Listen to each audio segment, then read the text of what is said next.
Hey there, friend. Come pull up a chair with me for a few minutes. I want to talk about something we all deal with, that nonstop inner commentary that loves to criticize, second guess, and keep the volume cranked on self doubt.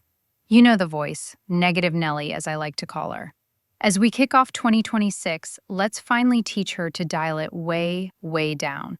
Now, I'm a clinical hypnotherapist, but the funny truth is, I don't hypnotize anyone. My real job is to unhypnotize you, to wake you up so you become the conscious creator of your own life. Let me explain how that works. Most of us were taught a simple behavioral formula. We think something, we feel something, we do something. End of story, right?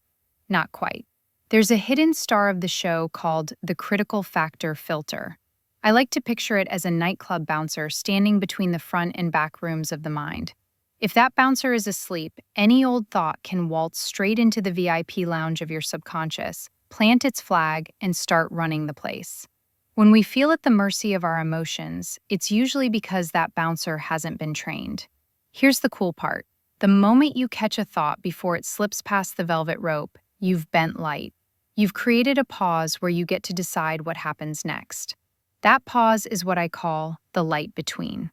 It's the space where you shift from being a passenger to being the pilot of your mind, body, and soul. So how do we live in that light between? 4 quick steps. Awareness. Notice the thought the instant it shows up. Ask, is this coming from an outdated soul contract? A protective shadow? Where is it sitting in my body? Logical audit. Is this thought right, true, and correct for the person I'm becoming? If it's soaked in lack or shame, bounce it out. No argument, just affirm, not today. Subconscious access. If the thought passes the test, let it drop in. Your imagination will amplify it, your memory will gather evidence, and pretty soon it becomes your new normal. Aligned feeling and action. Only after that vetting do you allow yourself to feel it and act on it. Your emotions become chosen vibrations. Your actions become deliberate manifestations. Why does this matter so much now? Because the energetic dial of the planet is turning up. Frequencies are louder, veils are thinner, and if you're still running on the old think, feel, do autopilot, you'll get tossed around like a kite in a hurricane.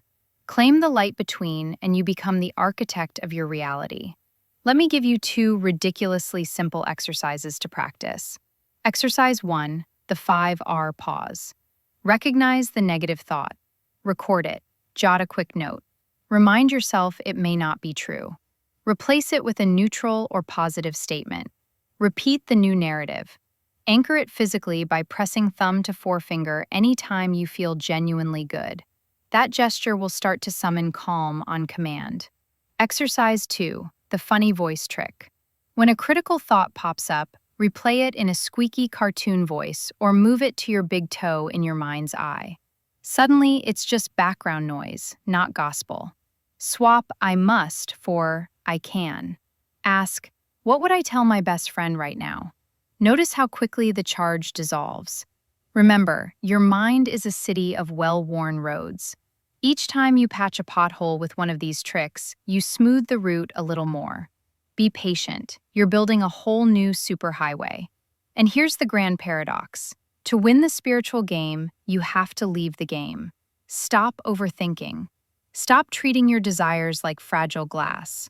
Be almost dumb in your certainty. The less you analyze, the more reality bends to your frequency. If you want a guided way to practice all of this on your own schedule, check out the Light Between Oracle. It fuses neuroscience, energy work, and archetypal psychology into a bottom-up, trauma-informed journey. Think of it as a tuning fork for your soul. Strike it, and the noise of limiting beliefs fades so the melody of your truth can ring out. So, quick recap before we part. Train the bouncer, your critical factor. Live in the pause, the light between. Use the 5R pause and the funny voice trick. Be unwaveringly simple in your belief. You are the guardian of your own light, and 2026 is inviting you to shine brighter than ever. Let's turn that invitation into a blazing yes.